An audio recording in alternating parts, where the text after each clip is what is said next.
जय श्रीराम संतोष कुमार बड़ राष्ट्रीय हिंदू परिषद मुख्य बंधु बलांगीर जिला देगाँव अंचल अत्यंत शांतिपूर्ण जगह किंतु विगत एक मास धरी से अशांति परिस्थिति सृष्टि होती गोटे अनुप्रवेशकारी गोटे अनुप्रवेशकारी को सुरक्षा देवाई से जो प्रकार घटना घटी बारंबार 3-4टी घटना घटी सारी गोटे मास भितर से गोटे व्यक्ति आउ बर्तमान से एमती परिस्थिति सृष्टि होती गत काली आप देखिथे कार्तिक पूर्णिमा थिला देगाँव अंचल लोक भयभीत हो मंदिर मध्य जाई नथिले मंदिर खाँ खाँ दिशुला केवल एथिपाई जे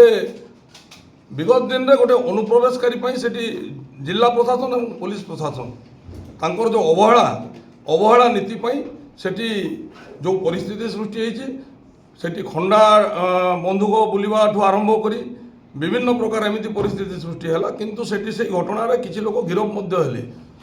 से अनुप्रवेशकारी जनक गिरफ होता किंतु 4 दिन भितर से जमीन रे फेरी आसिला जेल रु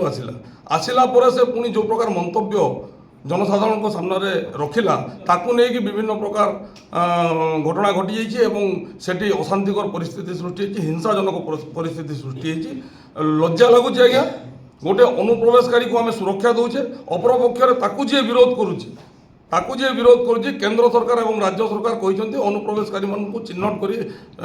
राज्य तथा देश विताड़ित करने किंतु से अनुप्रवेशकारी को जी विरोध करुचे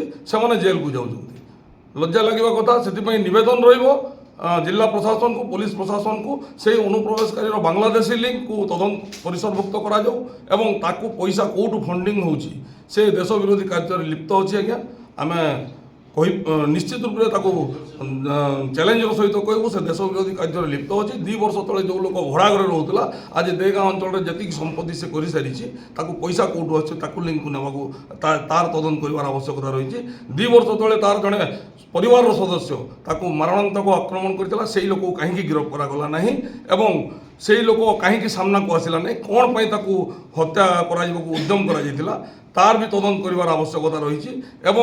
तत्सहित देगाँव अंचल से विगत दिन में 10 ରୁ 15 जन अनुप्रवेशकारी को आणिक रखीला यही मसे तले किंतु मसे तले जिते परिस्थिति अणायत से वर्तमान पुणी